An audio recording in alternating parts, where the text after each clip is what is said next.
Je me présente, Cyril Chanière, donc Johnson & Johnson. Alors, de quoi on va parler ce soir? On va parler donc des achats, on va dire, de performance, des achats globaux, des achats par la valeur. C'est une thématique qui est très chère pour Johnson & Johnson et même pour d'autres personnes. Alors, ce matin, j'ai pris le taxi pour venir ici, de Lyon-Part-Dieu. Et dans le taxi, le chauffeur était un gros balèze. Et puis, on discutait de tout, de l'OL et tout. Et puis, et on voit passer une voiture, le dernier modèle électrique de Hyundai, la Ioniq 5, etc. Et là, il me dit, je vais l'acheter. Je fais, mais dites-moi pourquoi vous voulez l'acheter. Vous voulez l'acheter, et puis c'est très simple. D'abord, plus aucune vidange. Les plaquettes de frein, 200 000. La courroie de transmission, n'en parlons plus. Et en plus, je vais acheter une petite borne électrique à la maison et ça va aller. Et surtout, ce qu'il me dit, c'est je vais avoir plus de clientèle. Parce que je vais proposer une autre expérience à mes clients en disant, venez, vous êtes écolo, ça intéresse les clients, et le silence, etc. Et en fait, ce qu'il me proposait, c'était, il faisait un achat global. Donc, je ne l'ai pas invité ce soir. Par contre, il m'a dit, bon, je vous laisse ma carte, plutôt, comité gros, je vous impose ma carte, et je vous la montre quand même parce que c'était assez intéressant.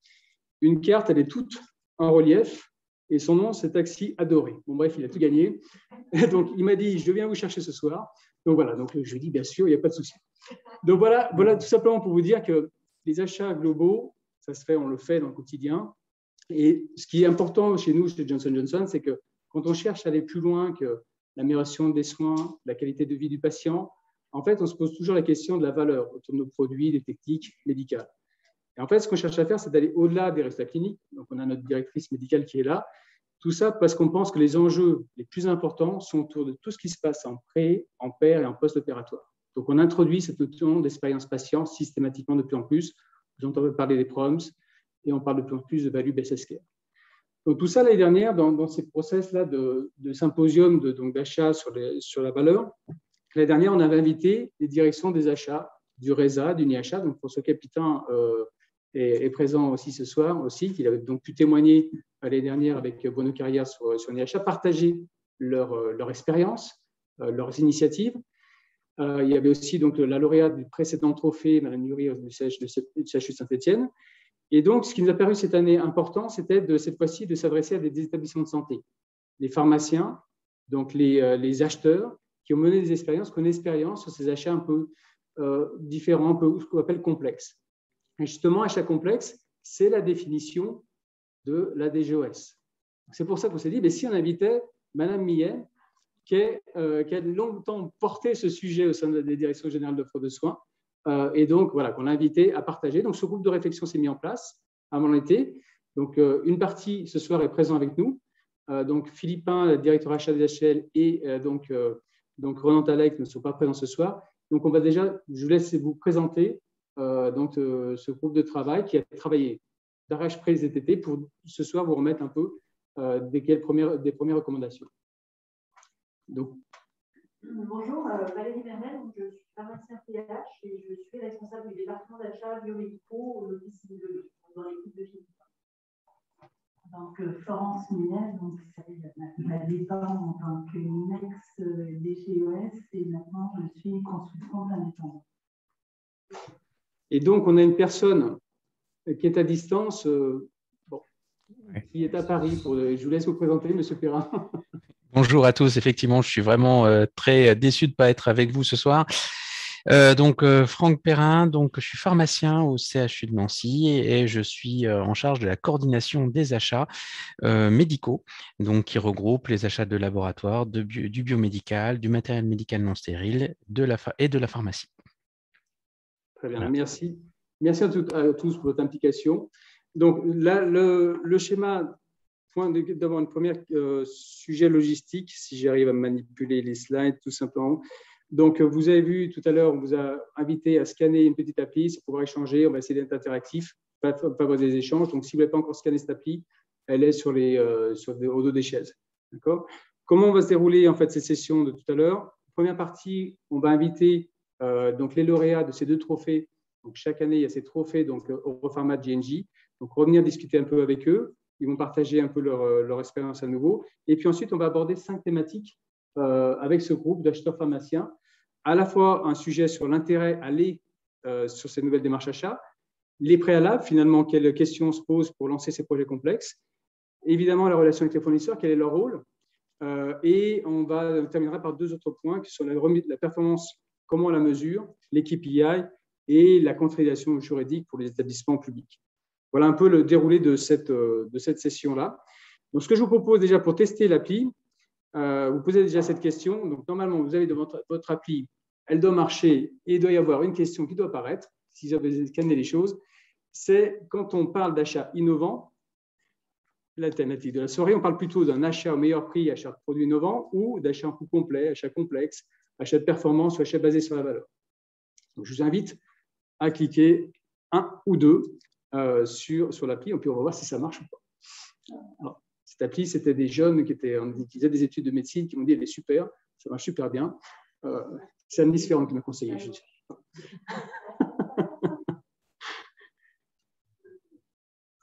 Donc voilà. Alors, on va voir tout de suite les résultats si vous êtes bonne salle. Voilà, donc on est à 100%. C'est bien, l'appli marche bien, tous compris. Ouf, on est bon. Merci. Donc voilà, donc, sans plus attendre, juste revenir un peu, et c'est important de quoi on parle d'achat en fait, basé sur la valeur. Claire, si tu peux quand même juste nous rappeler un peu la définition. Je ne vais pas t'inviter à te déplacer, mais on va par la suite. Juste de rappeler un peu cette thématique-là, de quoi on parle exactement et comment la définition exacte. Ça s'appelle l'achat, le value-based procurement. Merci Cyril. Alors, en quelques mots, tu as mis les points clés à l'écran. Pour résumer, il y a quelques mots-clés et le premier, c'est le patient. Un achat value-based procurement, ça veut dire basé sur la valeur, on parle bien de valeur créée pour le patient. Donc, de qualité des soins, que je définirais comme une amélioration du résultat du point de vue du patient. Le résultat clinique, le résultat fonctionnel de la qualité de vie, ou encore l'expérience dont tu as passé. Donc, c'est le focus, c'est l'énergie, et tous les acteurs mettent l'énergie sur ce focus. Le deuxième mot-clé, c'est l'équipe. On peut faire ça quand on prend l'équipe. Alors, bien sûr, il y a 2 acteurs principaux dans cette équipe-là, c'est l'établissement de santé, l'industriel, et au sein de chacune de ces entités, des équipes qui doivent être. Je pense que chez nous, comme chez nous, il y a peut-être trop de silos et que travailler en value-based procurement, en achat et en vente, c'est détruire les silos de nos côtés, nous travaillons ensemble. Et pour co-construire, parce que tu l'as dit, hein, c'est quelque chose d'agile, adaptable, il va falloir faire sur mesure. Et c'est ça aussi qui décuple l'engagement et la motivation de ces équipes. C'est une façon aussi de créer de l'engagement dans les équipes avec quelque chose qui a du sens, parce qu'ensemble, on va faire un objectif commun d'aller sur le contrat. Le coût, le dénominateur, tu as mis l'équation, je ne sais pas si tu as mis. Non, je n'ai pas mis l'équation. L'équation de la balance santé, qui est le résultat rapporté du coût, on parle bien de coût global. Et attention, là, j'en ai posé des biens, mais en fait, on parle bien d'une conséquence. Ici, la réduction, la maîtrise des coûts à travers un achat de performance. En fait, c'est le résultat de cet achat. On va améliorer la qualité et en conséquence, on va pouvoir faire des choses pour pouvoir maintenir peut-être très bien la résultat. C'est exactement tout à l'heure, si vous avez parlé là, c'est l'exemple parfait. On travaille pour la qualité du soin, mais ça nous réduit la deuxième année de séjour parce que la plupart des patients ont vraiment cet intérêt. On n'est pas non plus primé à l'hôpital, mais c'est avec l'objectif d'amélioration. On a un coût comme une conséquence. Voilà. Donc finalement, le dernier mot-clé, c'est gagnant-gagnant-gagnant. Et c'est là-dessus qu'on veut aller. Et c'est ça un peu la magie de la création de valeur en santé. C'est qu'on va tous dans le même sens, donc on est tous gagnants. Bien sûr, les conditions, et ça, on en parlera sans doute à la fin, mais à travers vos exemples, et peut-être les 3 grandes conditions et dimensions sur lesquelles il faut travailler, c'est la technique, les moyens, l'industrie, organisationnel, donc changer sans doute nos façons de travailler, nos organisations. Mais vous voyez, il y a aussi beaucoup d'humains, beaucoup de conduite du changement. C'est un facteur clé de réussite de ces projets-là. Donc, ça va être aussi illustré aujourd'hui. Voilà. Comment vous voulez. Très bien. Merci Claire. Donc, tu vas tout écouter, tout ça, puis tu nous donneras une perspective à la fin de nos échanges tout à l'heure. Merci. Alors, sans plus attendre, je vous propose qu'on écoute, vienne sur nos lauréats. Donc, Madame Tonnelier, je vous invite à venir et je vous laisse la place pour nous présenter un peu votre projet qui a reçu le prix de la créativité. Et je mets tout ça en pleine page pour, en quelques minutes, nous présenter un peu ce projet. Si j'y arrive.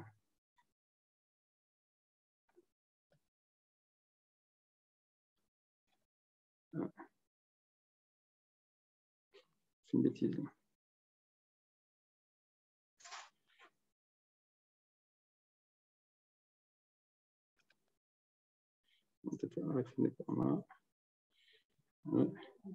Ça fonctionne. C'est parfait. Je m'en vais parce que vous avez joué. Merci. Donc, je vais vous parler effectivement brièvement de notre étude qui était évaluer la performance achat d'une sonde de thermoablation par micro-ondes et par voie chirurgicale dans le traitement des métastases hépatiques secondaires à un cancer colorectal. Alors, le contexte était le suivant. En septembre 2020, nous avons créé un pôle universitaire composé d'un PUPH qui était un chirurgien hépatique et d'un MCUPH en santé publique. Ce pôle a permis de créer une activité de chirurgie hépatique avec prise en charge des tumeurs hépatiques secondaires à un cancer colorectal. Dans cette démarche thérapeutique, le développement de techniques chirurgicales mini-invasives ayant pour objectif principal l'épargne du parenchyme hépatique est primordial, également dans un contexte d'optimisation des dépenses. L'objectif de cette étude était de définir l'enjeu du référencement de la technique chirurgicale par micro-ondes, c'est-à-dire offrir une meilleure réhabilitation fonctionnelle aux patients tout en préservant un taux de marge positif. Matériel et méthode, un groupe de travail, 3 éléments principaux, chirurgien hépatique, médecin IMEP et moi-même. Au début de notre réunion, c'était sur avril 2021, on avait une petite cohorte de 10 patients, effet Covid, nouvelle activité chirurgicale, ce qui nous a mené à rapidement nous orienter vers un travail méthodologique, ce que je vais vous présenter ici. Donc, l'objectif était de valoriser la performance achat de la technique de micro-ondes seule ou associer une résection hépatique atypique, c'est-à-dire préservant le parenchyme hépatique, comparé au gold standard qui est la résection hépatique dite anatomique. Pour ce faire, nous avons utilisé le référentiel de l'étude nationale des coûts, ou ENC, pour estimer à la fois les coûts globaux du coût d'unités d'œuvre en chirurgie et les gains achats. Les résultats en termes de performance achat de la technique de micro-ondes versus la situation de référence qui était la résection hépatique anatomique peuvent se résoudre par l'équation suivante. Le gain achat qui était estimé ici par la durée moyenne de séjour, auquel nous ajoutons les recettes achats, c'est-à-dire les recettes générées par la valorisation de revenus nouveaux, auxquels il faut soustraire les pertes achats calculées par le coût global de l'activité comprenant les charges directes et indirectes. Je voulais vous montrer la racine de l'étude nationale des coûts qui a été utilisée ici, qui porte sur l'intervention des tumeurs hépatiques et donc qui nous a permis d'évaluer les coûts globaux sur l'activité de chirurgie, à savoir en 2018, ces coûts s'élevaient à 15 513 €. Nous avons rapporté la DMS nationale à 12 jours 41 sur l'ensemble de ces patients. Ces 2 paramètres nous ont permis d'estimer le gain de 1 jour économisé par 1 jour de durée moyenne de séjour, qui représente un 12e du coût moyen de séjour, à savoir 1 250 €. En perspective, ce travail théorique doit être confronté à un calcul en situation réelle à partir de la cohorte de nos patients troyens pour se situer par rapport au référentiel de l'ENC. Effectivement, le travail en situation réelle nous permettra d'affiner les résultats en estimant plus finement avec les GHM des patients, puisque l'étude nationale des coûts est une étude poolée sur plusieurs patients en fonction de niveaux de sévérité différents. Enfin, quels autres critères auraient pu être pris en compte dans l'évaluation du gain achat? On a choisi la DMS. On aurait pu effectivement aller un petit peu plus loin en calculant le coût des hospitalisations, des consultations, des suivis et l'évaluation de la qualité de vie du patient. En conclusion, l'étude d'un processus d'achat innovant évalué au moyen d'une performance d'achat est une étape valorisante, multidisciplinaire, qui nous a conduit effectivement à nous adapter et à proposer de nouveaux projets, notamment créer un groupe stratégie achat et pourquoi pas se positionner en fonction du référentiel ENC pour effectivement évaluer notre performance interne avec pourquoi pas la création d'une application à développer. Je vous remercie.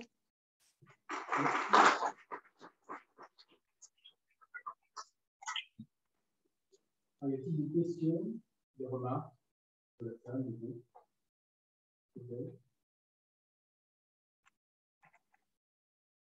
C'est très clair, en tout cas. On sans plus attendre dans ces cas-là. Peut-être vous inviter, on implique M. Loisel, juste pour revenir un petit peu sur le. Alors, si j'arrive à. Reprendre.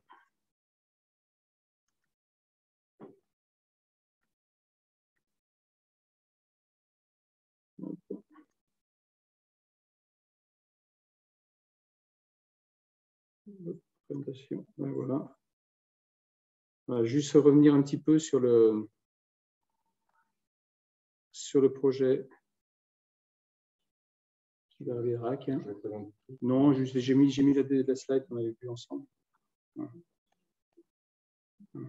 Juste reprendre quelques points. Voilà. Ce qu'on n'a pas dit au moment du symposium, parce que les temps étaient maîtrisés. Donc, à l'hôpital de Mantes-la-Jolie, le chirurgien viscéral avait vraiment envie de démarrer ce projet RAC. Mais comme vous l'aviez dit, c'est vraiment quelque chose de multidisciplinaire et il fallait engager toutes les équipes ensemble. Et donc, c'était difficile d'avoir les moyens, soit de faire l'audit, soit d'accompagner derrière. Et donc, quand nous avons vu ce marché UniAchat qui nous était proposé, donc il est paru en 2017 et on a adhéré au marché que plus tard, mais ça nous a permis de regrouper alors, la direction, ce qui est très important parce que habituellement les directions, pas les directions achats, la direction générale, elle est loin de nos achats. Et là, on a eu la direction générale qui a suivi, la direction achat, et puis au niveau médical, eh bien, tous les services qui étaient confrontés à une mise en place de la RAC. Donc voilà, ça nous a permis vraiment de mettre l'achat, mais aussi l'accompagnement et l'audit en place. Je ne sais pas si vous voulez. Juste une question, le terme de coordination, est-ce que c'est vous qui avez mené le projet? Alors, l'achat et l'adhésion à UniAchat, c'est vraiment pharmaceutique. Ouais. Mais ensuite, c'était en parallèle avec les chirurgiens. Il a fallu avoir la validation de la direction générale et c'est vrai que le fait que l'on ait pu aller sur un site qui était déjà qui maîtrisait la RAC à Lyon, j'ai obligé le directeur à venir pour qu'il se rende compte de l'intérêt de la RAC et de l'intérêt d'avoir un appui méthodologique pour faire ça sur une grande échelle, on dirait sur tout l'établissement et emmener tous les acteurs en même temps. Et que c'est aussi un positionnement de l'établissement pour aller vers ce dispositif. Si on arrive à la labellisation dans les temps du marché, ensuite, c'est de pouvoir le décliner sur d'autres secteurs, orthopédie, gynéco, etc., sur l'établissement avec la méthode que l'on a.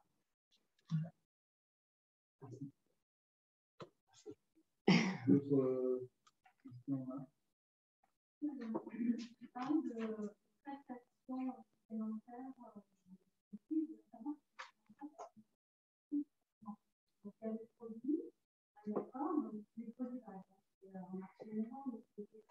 Donc, oui, oui.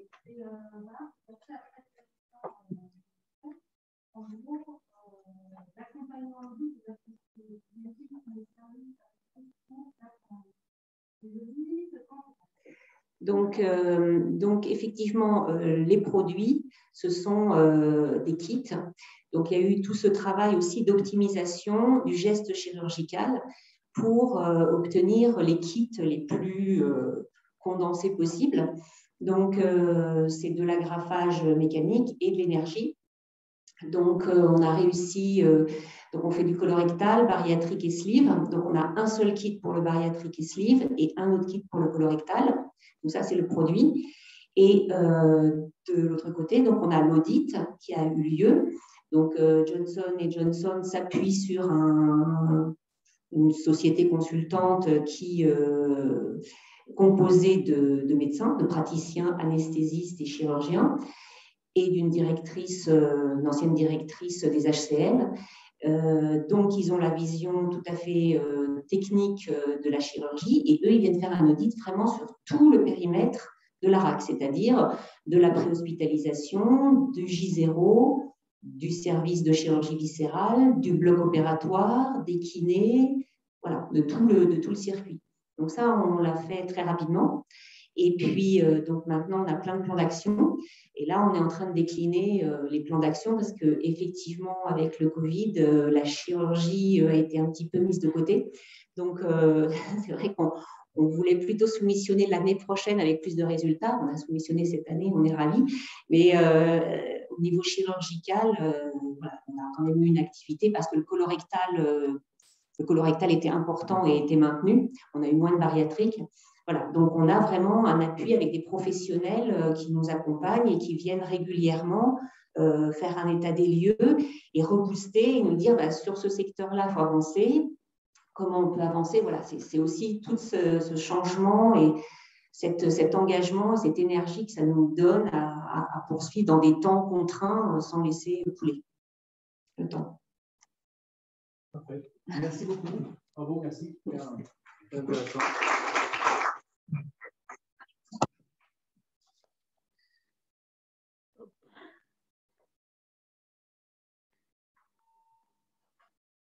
Hop là.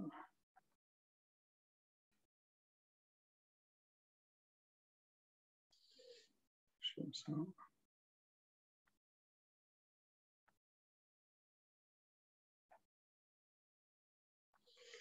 C'est de revenir. Voilà, on y est.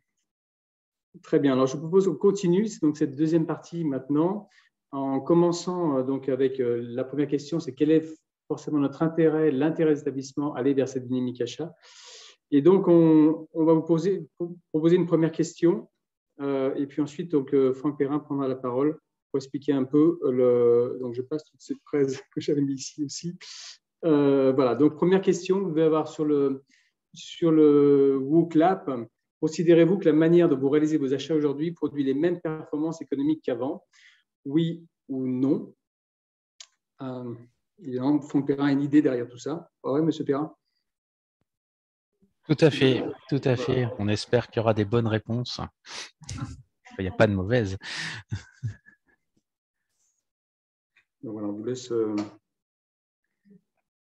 La question est difficile.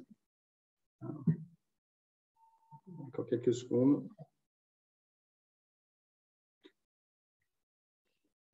Et donc ensuite, voilà, M. Perrin partagera donc cette réflexion du groupe. Il y a beaucoup d'échanges, beaucoup de discussions cet été sur ces problématiques-là. Donc voilà, on fera le retour. Donc, c'est les résultats et je vous laisserai les interpréter. On a donc près de 13% qui dit oui et une grosse majorité dit non. On pourrait donc améliorer peut-être les performances. Ça va dans votre sens ou pas, M. Perrin? Il n'y avait pas de mauvaise réponse. Il n'y avait pas de mauvaise réponse. Il y avait juste une façon de voir les choses qui pouvait différer entre les deux. Mais effectivement, lors de nos discussions cet été, le constat a été identique. C'est-à-dire que pour nous, la massification, la façon dont on avait d'acheter historiquement, on arrivait un petit peu au bout du savoir-faire facile, des appels d'offres, de la massification d'abord au niveau national national au niveau régional. Après, on a créé les GHT. On essaye même de se massifier en inter-GHT. Et tout ça nous fait dire que on tire les prix de plus en plus durs vers le bas. Et quelquefois, on frôle même la non-qualité. Donc là, effectivement, on peut se dire peut-être que les leviers classiques de l'achat, les plus simples, entre guillemets, en apparence, sont dépassés. Et effectivement, on a arrivé assez vite sur un constat qu'une nouvelle approche était nécessaire. Et cette nouvelle approche, les deux intervenants précédents l'ont bien montré, c'est déjà d'inscrire un produit, un usage d'un dispositif médical, d'un médicament, dans une prise en charge beaucoup plus globale, dans une prise en charge du patient. Et ça, cette approche globale pourra nous permettre de tirer des gains d'efficience. La seule différence par rapport aux techniques d'achat un peu classiques que j'abordais tout à l'heure, c'est qu'on n'achète plus des produits, on va acheter plutôt une solution, une façon de prendre en charge le patient, et ça va nécessiter vraiment un travail sur le cahier des charges, des travails de réflexion, des travails en groupe qui effectivement sont peut-être un petit peu moins simples et il faudra un petit peu sortir des zones de confort habituelles. Assez rapidement, on s'était dit, oui, mais très bien, on a mutualisé pendant des années. Est-ce que finalement, c'est la fin de l'achat mutualisé? Est-ce que pour autant, on peut continuer à faire ces achats mutualisés avec ces nouvelles démarches d'achat?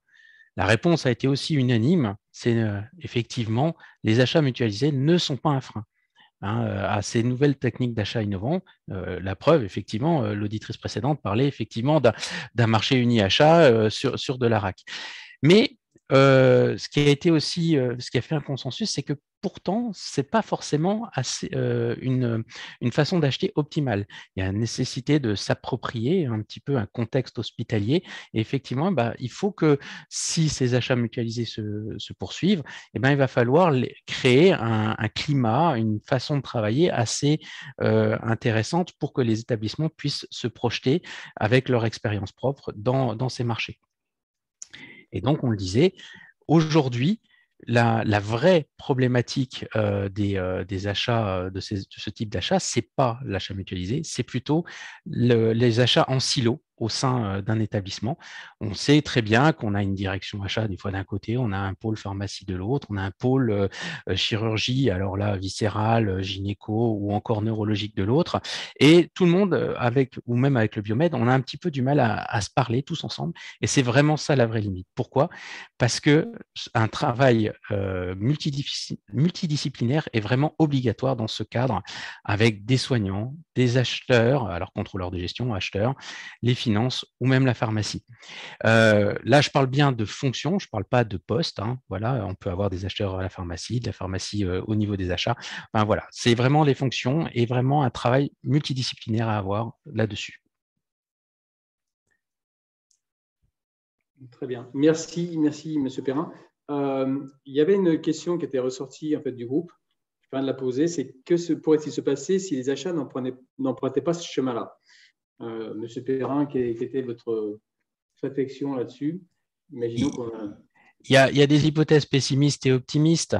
La plus pessimiste, c'est celle que j'avais, parce que je suis de ce naturel un peu pessimiste, c'est-à-dire aller vers des achats un peu comme à la façon allemande, c'est-à-dire du click and collect sur des bases Internet, etc. Et donc, finalement, pu avoir le savoir-faire de l'acheteur, du pharmacien dans l'accompagnement du produit, etc. Il y avait des hypothèses un peu moins négatives qui disaient que, bon, on va avoir quand même malgré tout des difficultés à aller chercher des produits de bonne qualité, on peut avoir des crises, mais effectivement, il va falloir de toute façon aller vers ces nouvelles techniques pour pouvoir continuer à travailler de façon partenariale, je dirais même avec nos fournisseurs. Merci, M. Perrin. Et toujours dans ces débats, ces discussions qu'on avait, on s'est posé la question avec Ronan Talek, avec Philippin et tout le groupe, est-ce qu'il fallait appliquer cette réflexion sur tout ou peut-être l'adapter à certains points innovants? Qu'est-ce que vous en pensez, Madame Mermet? Alors, faut-il l'appliquer sur tout? A priori, en tout cas, la vision que je peux en avoir, c'est qu'il ne faut pas s'engouffrer à vouloir systématiser ces approches achats et les appliquer à tout. échanges, mais ce sont des mécanismes d'achat qui demandent des ressources parfois plus importantes. En fait, l'important, c'est de bien sélectionner les projets, peut-être d'accepter de passer moins de temps sur des achats à moins forte valeur, ou en tout cas à moindre enjeu, et mettre les moyens sur ces procédures d'achat en identifiant bien les apports de ce type d'approche. Alors après, est-ce qu'il faut le limiter à l'innovation? Pas forcément. Les parcours patients peuvent passer aussi, on l'a vu sur l'agrafage, qui peuvent paraître des prises en charge standards, mais en fait, qui embarquent avec des prises en charge globales. Pour autant, elles peuvent permettre aussi d'accéder à l'innovation en acceptant peut-être de payer un peu plus cher, en plus facial le produit, en considérant les apports que ces achats peuvent. Merci, ma mère. Est-ce qu'il y a des questions avant d'aborder une autre thématique sur ce point-là? Oui. Oui, avoir une question, c'est que remarque. Notre point de vue, c'est que ce n'est pas applicable à tout et que vous avez prononcé le mot, c'est plutôt une méthodologie appliquée en mode projet, c'est-à-dire, mais ça peut être un projet sur des produits non innovants, on va revoir une gamme, etc. Mais ça ne peut pas être une systématisation de base qu'on a à acheter, que ce soit sur des procédures nationales, etc. Mais en mode projet, je pense que c'est très utile. Et après, la question, c'est une fois qu'on a passé en mode projet, est-ce qu'on continue sur de l'achat innovant ou est-ce qu'on repasse par l'achat classique? Est-ce qu'on aura fait les gains qu'on aura eu à faire, les gains cliniques comme très clairement après, effectivement, de l'appliquer, de vouloir l'appliquer à tout, on risque de perdre le sens aussi de ce système. Donc, je crois que temporairement, personne n'a la capacité c'est pragmatique. On ne pourra pas. On ne pourra pas le faire.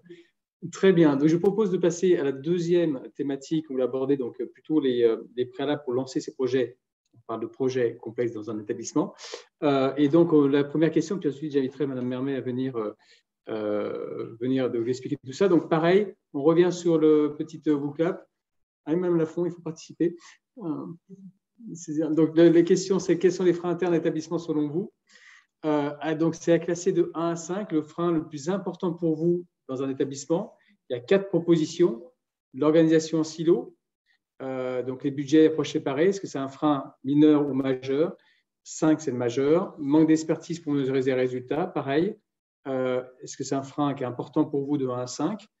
Le focus uniquement sur les prix, c'est des stratégies aussi dans les pharmacies et chez les acheteurs. Et peut-être, c'est le manque de moyens dédiés à la fonction achat. Donc voilà, ces 4, essayez de les classer des freins le plus important pour vous, pour mener à bien ces projets, sachant que voilà, on fait. Voilà.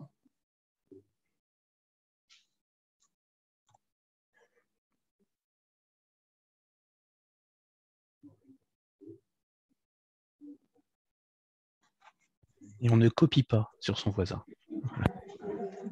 Oui, c'est vrai que vous voyez tout de là-haut. Ouais. Il y a des travaux d'équipe. Très bien. Donc, oh là là, il y a un diagramme en étoile qui est proposé. Donc, je vais cliquer là-dessus. Donc, le résultat, grand frein, ce serait l'organisation en silo. Et ensuite, donc, le manque d'expertise pour mesurer des résultats. Et ensuite, un peu moins, donc, le focus sur les prix et manque de moyens. Là-dessus, Madame Mermet, je vous invite à venir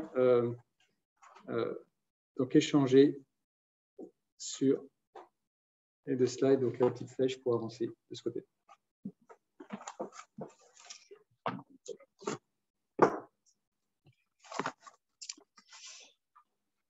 Donc, effectivement, on va aborder les préalables qui sont nécessaires au lancement de projets complexes au sein d'un établissement. Donc, projet complexe, ce n'est pas forcément un terme que je partage, parce que je pense, on le verra tout à l'heure, que ça peut-être faire peur, ou en tout cas, on y voit plutôt la complexité que l'apport.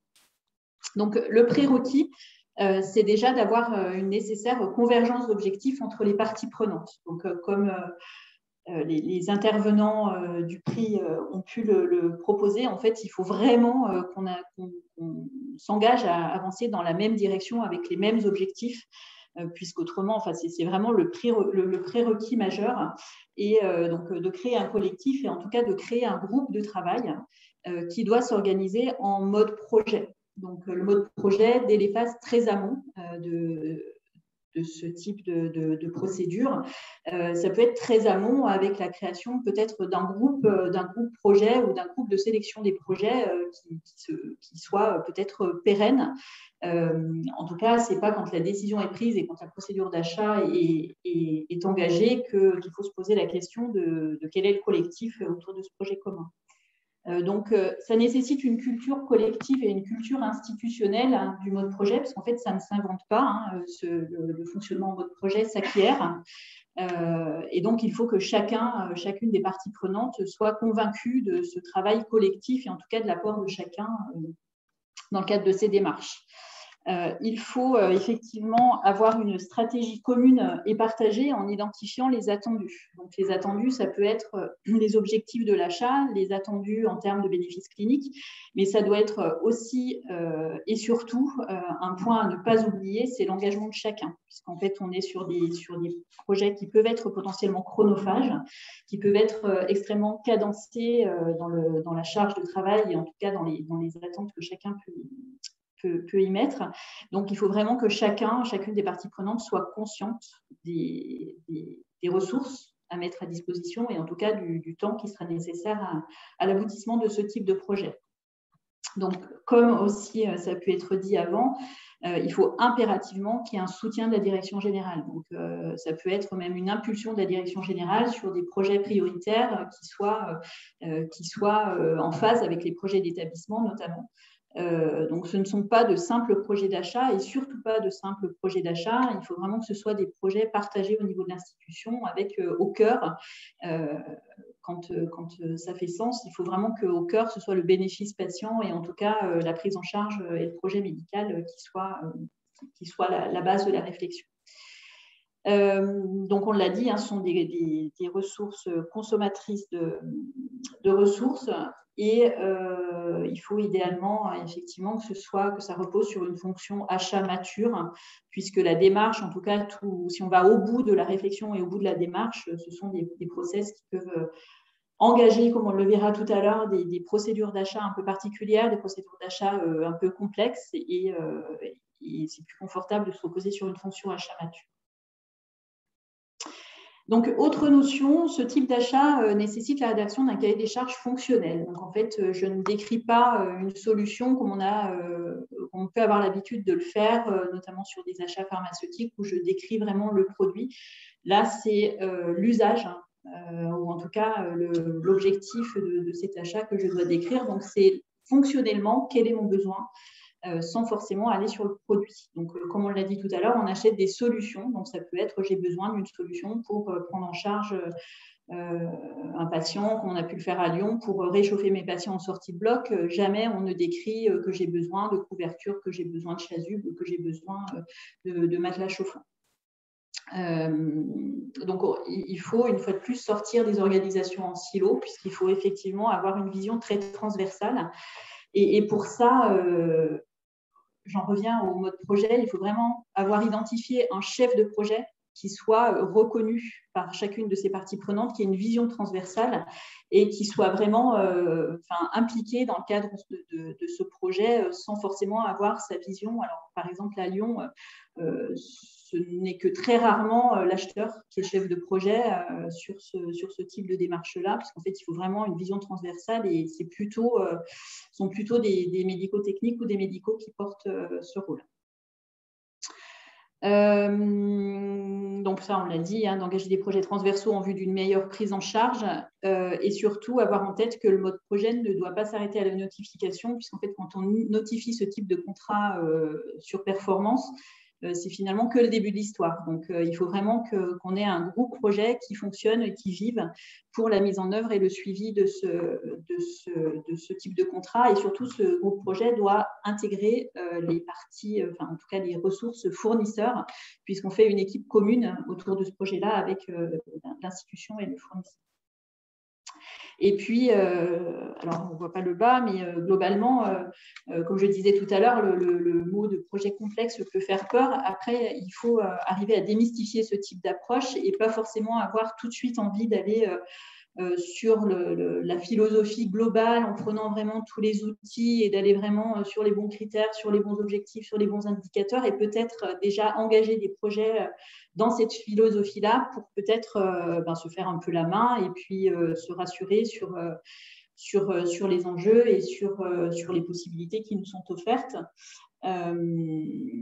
Voilà, donc il faut vraiment se sortir de l'idée que ces projets ne concernent que les majors de l'industrie pharmaceutique et les gros établissements très structurés, puisqu'en fait, on peut déjà avec la philosophie de l'achat sur performance aborder des sujets un peu plus standards. Voilà, est-ce que j'ai avancé trop vite? Hop, je reviens en arrière. Est-ce qu'il y a des questions sur ces préalables au lancement de ce type de projet? Je vous laisse là. Vous avez marqué à côté? Qui était marqué où? Non, mais est-ce qu'on veut esquiver pas? Ah oui, c'est ce que j'ai dit. Très bien.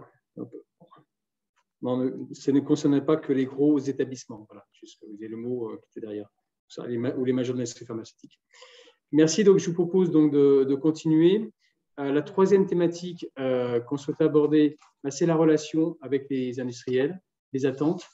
Donc, une question pareille, on revient sur notre Google App. Pensez-vous plutôt assez simple, que votre fournisseur client doit se plier à vos exigences.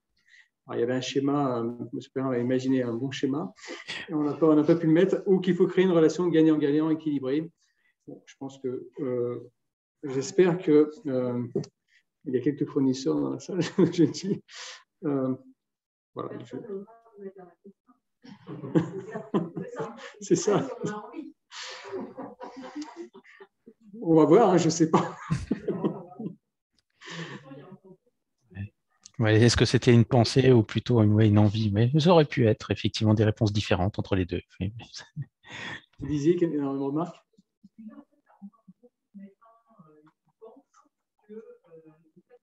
On a un projet avec un cardio et le chef de plutôt la bloquer parce qu'on ne doit pas sonner à un outil pharmaceutique pour faire ce genre de projet et de toute façon, ils ne peuvent pas servir pour nous. Il faut leur faire ils nous offrent la prestation, on arrête d'être. Oui, on le voit. On le voit, je confirme, qu'il y a établissement, non seulement des médecins, mais des directions qui bloquent parce que cette crainte, je pense que M. Perrin avait ça derrière la tête, cette crainte de travailler avec un industriel sur des projets. Et ce n'est même pas une peur, mais des fois, c'est aussi une volonté de… Voilà, chacun son rôle. Et donc, le résultat, 13% de la salle pense que… Que celui qui a voté le 1 se dénonce. Oui, c'est vrai, puisqu'on voit le nombre de personnes. Monsieur Perrin, je vous laisse. Oui, effectivement. Alors, les attentes de la relation fournisseur avec les établissements, moi, c'est quelque chose qui me tient vraiment à cœur. C'est quelque chose de primordial sur ce type de dossier, mais dans tous les dossiers que vous aurez à traiter, ça pourra se transposer puisque cette relation est vraiment primordiale. Tout d'abord, effectivement, il faut voir ce qu'attend un établissement. Donc, en tant qu'établissement, on attend un fournisseur qui est stable, qui est cohérent, qui est présent avec nous tout au long de ce marché. Et effectivement, on va en avoir besoin puisqu'on va vraiment le solliciter et il doit nous accompagner vraiment toute la durée du contrat, à la fois pour la mise en œuvre, mais également pour tout au long de cette vie et la transformation de l'activité.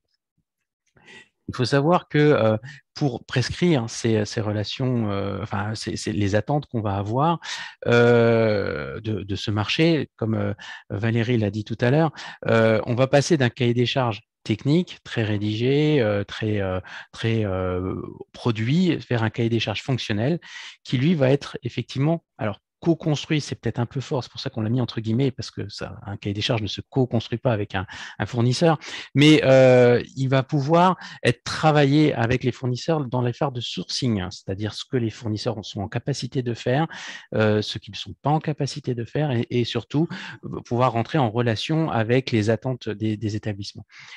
Et petit à petit, on va engager dans ces cahiers des charges une notion très importante qui est la notion de partage de bénéfices et la notion de partage de risques. C'est des notions qui font peur. Qui font peur à la fois, on l'a dit tout à l'heure, à la direction générale, ils font peur à la fois aux médecins, etc. Mais pour autant, je pense que c'est vraiment notre moteur dans ces relations et dans ces contrats. Il faut accepter effectivement de partager le risque. À la fois, le fournisseur ne doit pas être juste sur la vente d'un produit ou d'un argument commercial. Là, vraiment, il faut qu'il s'implique dans la vie de l'établissement. Et ce partage de risque, c'est pas tout l'établissement qui doit le supporter, ni tout le fournisseur, ça doit être les deux. Donc, assez rapidement, on a eu des témoignages dans nos échanges et les premiers sourcings nous faisaient penser au départ que les industriels étaient plutôt matures. Donc, c'était assez collectif hein, quand on voyait ça. Et finalement, quand on gratte un peu plus, on se rend compte que pas du tout. Hein, ni les plus grands, ni les plus petits ne sont vraiment bien formés à l'usage de ces achats dits complexes. Mais bon, on ne va pas leur rejeter la pierre parce que finalement, les établissements, pas plus. Donc, on est vraiment pas au point non plus dans les établissements. Pourquoi? Parce que déjà, on ne sait pas ce qu'on veut. On n'est même pas sûr de notre besoin. Bien souvent, on se dit, ouais, on va bien voir ce que le fournisseur va répondre et en fonction, peut-être que je choisirai d'aller à gauche ou peut-être que je choisirai d'aller à droite. Et ça, si on n'a pas bien défini notre besoin au départ, eh ben, on peut être sûr qu'on va aller dans le mur. Donc, il y a vraiment un gros travail de définition du besoin en amont. Et bien sûr, donc, comme l'établissement, le fournisseur a les mêmes silos. Donc, ils ont une division commerciale d'un côté, ils ont une division médicale de l'autre. Si je rajoute un petit peu pour les plus gros majors, on a une division labo, une division cardio, une division, etc., etc. Comme nous, avec nos différents pôles médicaux. Et bien sûr, ces différents pôles, de part et d'autre, ont beaucoup de mal à travailler ensemble. Et donc, le challenge, c'est pareil, de chacun de notre côté, de faire des ponts entre ces silos. Et là, on va revoir qu'il y a deux grands types de fournisseurs. Tout d'abord, les très grosses structures qui ont, eux, pour le coup, de la structure disponible. Mais c'est vraiment ce manque de transversalité qui va pêcher. Par contre, les petites structures, elles, vont avoir des difficultés puisqu'elles n'ont pas les compétences ou des compétences partielles. Et là, il ne faudra pas avoir peur pour ces fournisseurs de venir répondre en groupement, en sous-traitant ou en co-traitant. Il n'y a pas de honte à venir avec ça sous cette forme-là. Au contraire, on est, moi, au niveau de ma direction achat, on est vraiment dans l'attente de ce type de groupe. Vous pouvez passer à la diapo suivante. Bien sûr, pour ça, pour que les fournisseurs arrivent en groupement, pour faire ces ponts, il va falloir sensibiliser les industriels sur vraiment la nécessité de changer. Et ça va du manager jusqu'au vendeur de terrain. Voilà, on a dépassé, pour moi, à ce niveau-là, la notion de commercial. On n'est plus commercial quand on est fournisseur et qu'on vient voir les établissements sur ce type de contrat. On est plutôt un chargé d'affaires. Également, le pilote projet, mais en miroir du pilote projet de l'établissement. Alors, mais maintenant, comment sensibiliser à la fois les fournisseurs, comment sensibiliser les établissements? Une première notion est arrivée, c'est la notion d'écoute active qui est prônée dans les achats responsables. Je ne vais pas débattre sur les chartes, les labels, etc. Mais c'est vraiment une notion qui est vraiment poussée là-dedans, d'apprendre à se connaître, de connaître les projets de chacun, les envies. Et ça va permettre vraiment, dans ces phases de sourcing, toujours, de bien appréhender la problématique. Et ça va régler énormément de problèmes entre nous et on saura à quoi s'attendre l'un de l'autre. Mais il ne faut pas oublier le premier de nos problèmes. C'est que notre établissement, les établissements de santé ont des besoins, qu'ils arrivent peu ou prou à bien les formuler. Le fournisseur a des offres. Et le problème, c'est que les deux doivent être en phase. Au jour d'aujourd'hui, ce n'est pas tout à fait le cas. Et donc, il faut qu'il y ait dans cette mise en phase la notion de personnalisation, parce que chaque établissement dispose d'un historique qui lui est propre Et peut-être l'ARAC qui a été bien mis en place dans tel et tel établissement, et ben, dans tel autre établissement, ben, on ne pourra pas le mettre exactement de la même façon parce qu'il y a un historique particulier et qu'il va falloir prendre en compte. Et donc, voilà, c'est cette personnalisation qu'il va falloir faire au niveau des offres fournisseurs et vraiment l'effort au niveau des besoins. Merci, M. Perrin. Des questions, remarques sur ces relations avec fournisseurs? Gagnant-gagnant, on essaye.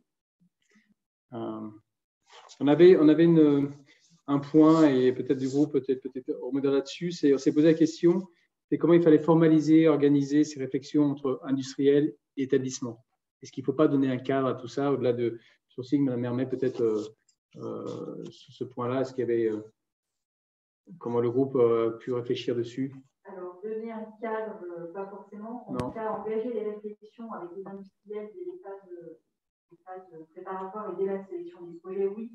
Parce qu'on verra un peu plus tard dans la présentation, mais on utilise une fois de plus pour aller sur ce type de projet-là. Alors déjà, dans la sélection du projet, c'est censé pour l'industriel et pour l'établissement. On peut engager ces questions-là avec l'industriel sur ces points-là. Et puis, dans le choix de la procédure ou dans la mise en œuvre, il faut discuter avec l'industriel très précocement pour être sûr que tout le monde est prêt à aller sur ce sujet-là, lancer un projet de petite institution ou dans un établissement et d'avoir personne pour répondre sur ce besoin-là, c'est quand même très dommage. Donc, en fait, on apprend ensemble, on construit ensemble et il ne faut vraiment pas avoir peur de discuter et construire, en tout cas d'identifier les éléments clés, les acteurs clés de réussite en amont du lancement de la procédure d'achat.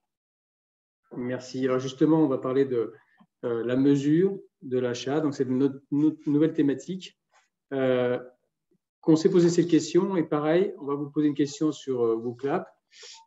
Quel doit être le moment prioritaire d'implication d'un industriel dans la mesure de performance d'un projet? À quel moment il doit s'investir en priorité? Est-ce que c'est en amont de la collaboration pour définir les bons KPI, donc les bons critères de mesure? Est-ce que c'est dans la construction des outils de mesure de performance?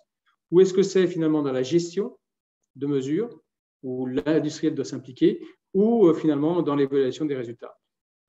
Quel serait le moment prioritaire, selon vous, de l'implication de l'industriel? Et évidemment, nous, on va tous noter à quel moment il faut intervenir. On ne sait pas. Et encore une fois, il n'y avait pas de mauvaise réponse. Je veux dire, on pourrait tout cocher. Mais j'ai les noms, j'ai toute la liste après. Madame Mermet, je vous invite aussi à venir te expliquer. Hop, plus personne ne peut voter. C'est comme ça. Et donc, voilà, quelques résultats que l'on a. Je constate que peu se sont mouillés quand même. Il y a de moins en moins de gens qui essayent de se mouiller à cette. Allez-y. Donc, priorité quand même en amont. Donc, c'est bon à savoir, 3/4 en amont. Alors, la prochaine thématique qu'on souhaite aborder avec vous, c'est la mesure de la performance et la définition des indicateurs clés et le suivi de ce type de projet-là, puisqu'en fait, on ne peut pas conclure et notifier un contrat sur performance si on n'en mesure pas les effets et si on ne mesure pas l'atteinte de la performance en cours d'exécution. Donc, en fait, s'il y a une idée clé à retenir pour définir les indicateurs, c'est qu'ils doivent permettre de structurer et de suivre les engagements au regard des objectifs fixés. Donc, quand on a dit ça, en fait, ça sous-entend bien évidemment qu'il faut définir de façon conjointe des indicateurs clés, donc de façon conjointe avec l'industriel. Il faut que ces indicateurs aient du sens, qu'ils soient très directement liés à l'objectif fixé. Donc, il faut également que les objectifs en termes de bénéfices soient très clairement et conjointement fixés dans le cadre du contrat. Donc, ce type, on l'a déjà dit, mais c'est vraiment très important en fait. Il ne faut pas qu'on perde de l'objectif d'être sur une relation de confiance entre les parties, puisqu'en fait, on va vivre ensemble finalement sur la durée du contrat. Donc, il faut vraiment que les parties soient coordonnées et avancent ensemble. Donc, une fois de plus, l'objectif de ces indicateurs clés n'est pas de contrôler le fournisseur, mais bien de mesurer l'atteinte des objectifs de performance contractualisés. Donc, on n'est pas dans le contrôle, mais vraiment dans la mesure. On voit assez souvent des indicateurs seuls. Et en fait, un indicateur seul n'a pas vraiment de sens, puisqu'en fait, il faut vraiment définir qui le suit, comment on le suit, donc quels sont les outils. Qui le suit, ça peut être de façon conjointe, ça peut être l'industriel, ça peut être l'établissement. Il faut définir aussi à quelle fréquence ces indicateurs sont suivis, donc il faut que ça ait du sens et ne pas non plus monter une usine à gaz qui soit très rapidement abandonnée puisque trop complexe. Il faut définir les objectifs cibles et surtout, il faut définir le plan d'action qui sera à mettre en œuvre si jamais les objectifs de performance ne sont pas atteints. Et le cas échéant, si le contrat le prévoit, et ça peut avoir du sens sur certaines thématiques, il faut aussi prévoir les mécanismes financiers. Ça peut être des mécanismes de bonus-malus. Tout à l'heure, on disait on est prêt à payer plus si on a une meilleure prise en charge. Donc, ça peut être un mécanisme de bonus-malus. J'atteins mes objectifs de performance ou mes objectifs de qualité de prise en charge. Eh bien, je suis prêt à payer plus à l'industriel. Autre chose, un indicateur doit être reproductible. Ça veut dire qu'on doit en définir toutes les caractéristiques comme on l'a abordé précédemment. Et quel que soit l'opérateur qui relève cet indicateur-là, on ne doit pas avoir de variation. Donc, on doit vraiment être sur quelque chose de reproductible. L'indicateur doit avoir du sens. Donc, en fait, il doit être intimement lié à l'objectif à atteindre.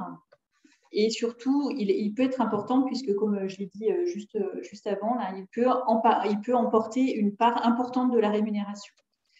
Donc, on n'en a pas forcément parlé jusqu'à présent, mais ce type de contrat-là, c'est aussi un partage de risques. Le fournisseur et l'établissement font un pari. Quand on est sur des solutions qu'on est prêt à payer plus, on fait le pari qu'on aura un vrai bénéfice dans la prise en charge du patient. Donc, on parle de paiement à l'atteinte des objectifs.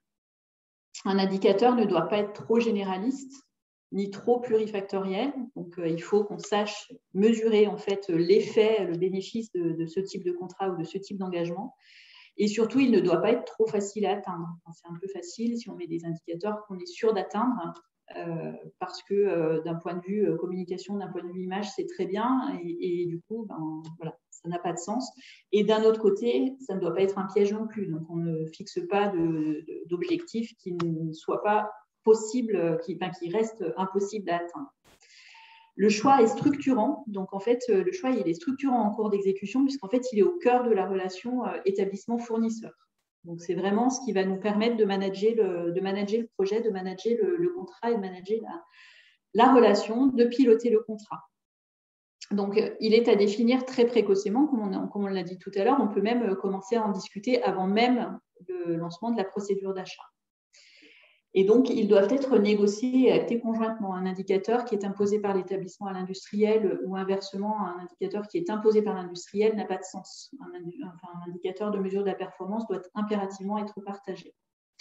Donc, le frein majeur dans tous nos établissements et bien souvent chez les industriels aussi, ce sont les outils. En fait, on est parfois plein d'idées d'indicateurs, mais on se retrouve vite freiné dans leur choix ou dans leur sélection, puisqu'en fait, on n'a pas les outils qui nous permettent de les suivre facilement et de façon récurrente. Le suivi, dans la mesure du possible, alors ce n'est pas toujours le cas, mais dans la mesure du possible, doit pouvoir se faire de façon contradictoire. Il ne faut pas que ce soit une information apportée par l'établissement ou une information apportée par l'industriel, mais voilà, c'est vraiment du partage et des mesures contradictoires. Et donc, en conclusion sur cette partie-là, ça montre une fois de plus que les contrats, en fait, doivent permettre un échange, les modes de passation doivent permettre un échange entre les parties et qu'il est très opportun de choisir des procédures type dialogue compétitif ou procédures avec négociation qui intègrent des phases d'échange entre les parties. Voilà. Est-ce que vous avez des questions sur la mesure de la performance, sur les indicateurs ? Je propose qu'on avance sur quelques minutes. L'objectif, c'est terminé. La mesure de la performance engagée à terminer à 20h. Donc, on va tâcher d'y aller. Donc, dernière thématique, on va parler donc cette fois-ci des modalité, j'invite donc Mme Millet à venir ici. Donc, la question qu'on vous pose, c'est l'avant-dernière question. Il ne reste que 2. Et en fait, elle serait identique. Est-ce que vous êtes d'accord sur la proposition suivante? La contractualisation juridique est-elle un frein pour cette nouvelle démarche achat? Tout à fait d'accord, d'accord, pas d'accord ou pas du tout d'accord. Donc, l'existant aujourd'hui, contractualisation juridique, et donc Mme Millet va nous donner un peu d'informations. Il vous reste 30 secondes. Ça marche bien. Hein?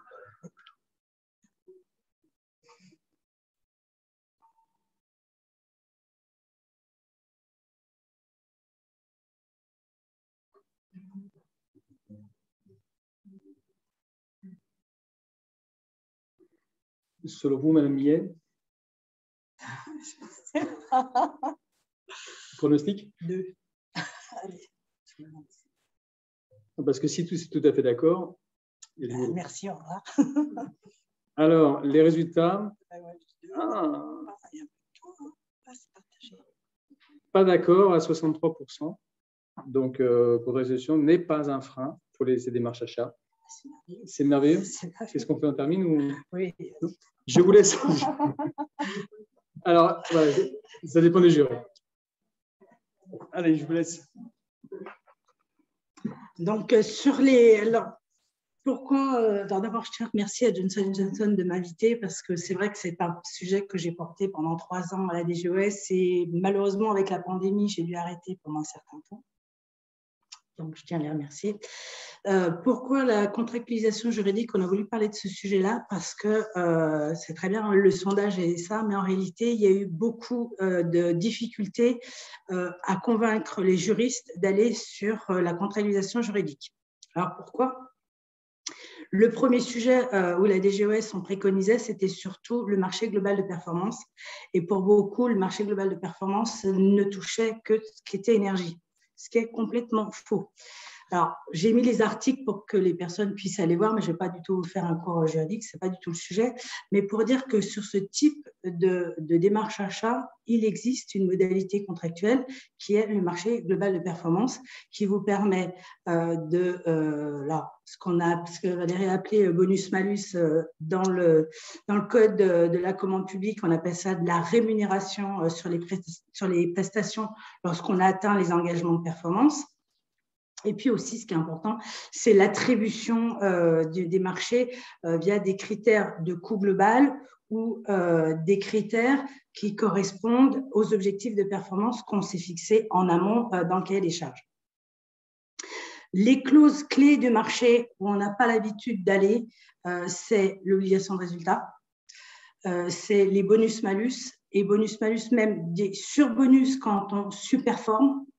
Parce qu'on peut superformer aussi, hein, parce qu'il n'y a pas que, par exemple, sur la DMS, où on se met une obligation de résultat d'un jour, si on fait 2 jours, et bien on peut donner un peu plus à l'industriel, et ça, il faut en parler en amont. Et puis, l'identification des indicateurs, la gestion des risques partagés et le partage des bénéfices. Ça, c'est important, il faut que, pour revenir au gagnant-gagnant. Les outils juridiques à privilégier, donc Valérie en a parlé, c'est la procédure avec négociation et le dialogue compétitif. La différence entre les deux, on va dire, les noms le disent bien. La procédure avec négociation, c'est vraiment une négociation des conditions de marché. On ne remet pas en cause le besoin. Hein, il est bien défini, tandis que le dialogue compétitif, où là, on a un dialogue avec les opérateurs économiques pour développer des nouvelles solutions ou d'aller plus loin. On sait ce qu'on veut, fonctionnellement parlant, mais on ne sait pas comment y aller et on fait appel à ces opérateurs économiques pour nous aider. Alors, la différence entre les deux, c'est que le dialogue compétitif, 1, est beaucoup plus long. Et 2, on peut travailler plus sur le besoin parce qu'au début du dialogue compétitif, le besoin n'est pas complètement défini. Que dans la panne, le besoin est complètement défini. Point de vigilance sur ces outils juridiques, bien prévoir des visites de site, ça c'est important. Et surtout, laisser du délai pour laisser les industriels à répondre. Pour les groupements de candidats, hein, les GME, les groupements momentanés d'entreprise. Il faut laisser le temps aux entreprises de se marier, plus ou moins longtemps. La visite. Et puis aussi faire une offre. On n'est pas en train de faire une offre de prix, mais on est en train de faire une offre de solution. Donc, ça prend un peu plus de temps. Puis une fois qu'on a fait tout ça, super, on a fait notre boulot. Non, on n'a pas fini parce qu'il y a l'exécution du marché qu'on oublie un petit peu à l'hôpital et qui est pourtant important sur ce type de marché de performance, puisqu'il y a tout ce suivi. Alors, la première année, enfin, à minima, déjà une fois par an, à chaque date d'anniversaire, pour vérifier que les performances, on les a atteintes ou pas, pour pouvoir délivrer un bonus ou un malus. Mais aussi, la première année, se voir plus régulièrement parce qu'il y a la mise en place, comme je dis, il y a la courbe d'apprentissage, et puis l'amélioration continue parce qu'il y a du retour d'expérience, ce qu'on fait bien, ce qu'on ne fait pas bien, et on est main dans la main. Ce n'est pas l'industriel d'un côté et l'hôpital de l'autre, c'est ensemble, parce qu'on doit réussir à mener à bien ce marché-là. Donc voilà, très rapidement. Voilà, j'ai tenu le temps, tout nickel. Parfait, merci. Des questions, Romain? Vas-y.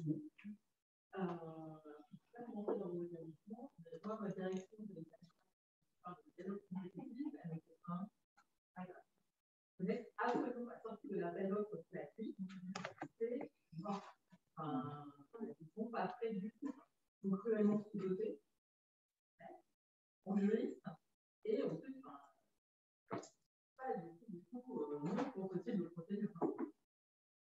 C'est pareil, c'est vrai que le pharmacien avait une expertise dans les marchés publics que l'on a perdu avec les cellules d'achat qui. Nous, on a un pharmacien qui ne connaît rien aux médicaments et aux dispositifs médicaux, qui a fait une étude de pharmacie simple et aussi qui a été nommé là parce qu'il manquait de personnel. Les juristes sont pointilleux à la virgule près. Et donc, quand on leur parle de ça, donc heureusement que nous, ce marché existait et que le dialogue compétitif ou les négociations avaient été faites en amont par l'IHA, sinon, les juridiques et donc, on a une vraie baisse de compétences dans nos cellules d'achat, actuellement, même sur des établissements avec les GHT. Alors, si je peux me permettre, il y a deux choses qui sont hyper importantes qui ont été dites et je vais vraiment insister là-dessus. Il faut bien dire que c'est un projet d'établissement. Donc, ça veut dire que c'est porté par la direction générale. Donc, ça veut dire que la direction générale a donné les moyens, devrait donner les moyens pour pouvoir actionner ce genre de choses, parce que c'est eux qui… mais avant ça, il faut qu'en interne, côté soignant, il faut qu'ils aient envie d'y aller. Parce que s'ils n'ont pas envie d'y aller, ce n'est pas la peine. J'ai discuté longuement avec le président des PCME pour aborder ce sujet-là, vis-à-vis des pharmaciens et des soignants. Et la problématique qu'il y a aujourd'hui à l'hôpital, c'est que l'hôpital ne sait pas travailler en mode projet. Et on s'était dit à l'époque, peut-être que dans un premier temps, ce serait bien de lancer des formations en mode projet pour que… Alors, quand on dit mode projet, c'est de savoir travailler en équipe, déjà, multidisciplinaire, ça on l'a dit, c'est important parce qu'il y a quand même le silo administratif et soignant déjà qui est important dans les hôpitaux. Donc, travailler ensemble et puis vraiment le mode projet avec un chef de projet qui coordonne ce projet-là avec tout ce beau monde, un chef d'orchestre. Et ça, on ne sait pas encore faire à l'hôpital. Et avec ce président de PCME, parce que je devais intervenir à l'époque à la conf des PCME, pour pouvoir instaurer, de dire, ce serait bien pour aller sur ces sujets, aller sur du mode projet. Et bon, là, on a en effet le mode projet, peut-être pour répondre à cette problématique de direction achat ou compétent. Et puis je vais remettre l'image de M. Perrin aussi, parce que je pense qu'il a aussi quelque chose à dire. Il a levé la main en plus, donc s'il lève la main, on le laisse. Monsieur Perrin, vous avez tout entendu? Oui, alors pas tout à fait tout sur la question qui vient du fond de la salle, je n'ai pas entendu, mais j'ai entendu quelqu'un devant qui disait on a une perte de compétences au niveau de l'hôpital pour mener à bien ce type de procédure, notamment juridique ou marché et achat. Alors, je ne suis pas tout à fait d'accord avec cette personne. La fonction achat de GHT a permis de maturer beaucoup plus et beaucoup plus vite, mais de façon différente. Après, là où je peux vous rejoindre, c'est que tous les GHT n'ont pas eu la même courbe de maturité ou de maturation, comme vous voulez. Et souvent, c'est les plus gros GHT, là où il y avait les effectifs les plus importants, qui bénéficient de la meilleure maturité. Et là où les établissements, peut-être de plus petits GHT, ont un petit peu plus de difficultés.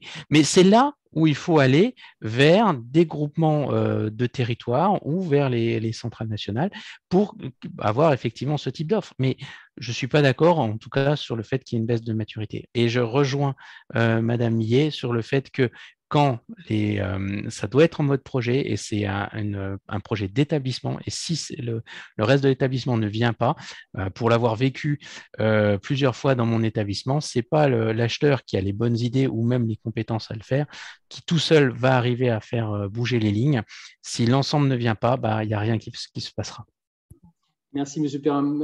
Madame Mermet, juste... Oui, alors, pour compléter, avec l'expérience lyonnaise, sur le mode projet, c'était pas du tout...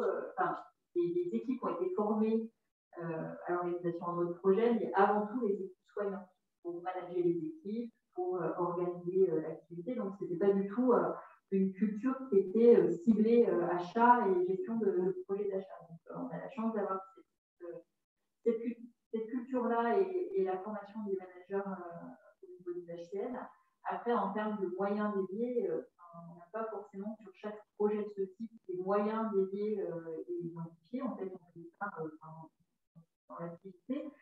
Comme je le disais tout à l'heure, en fait, il faut bien sélectionner les projets et peut-être accepter de passer moins de temps sur d'autres achats à moins forte valeur ajoutée. Donc, par exemple, on peut faire le choix à Lyon de prioriser les achats via les centrales qui prennent moins de temps en défi de stratégie. On considère que c'est la bonne solution, ce qui nous permet de dédier du temps sur des achats plus chronophages, mais sur lesquels on cherche de l'optimisation. Donc, voilà.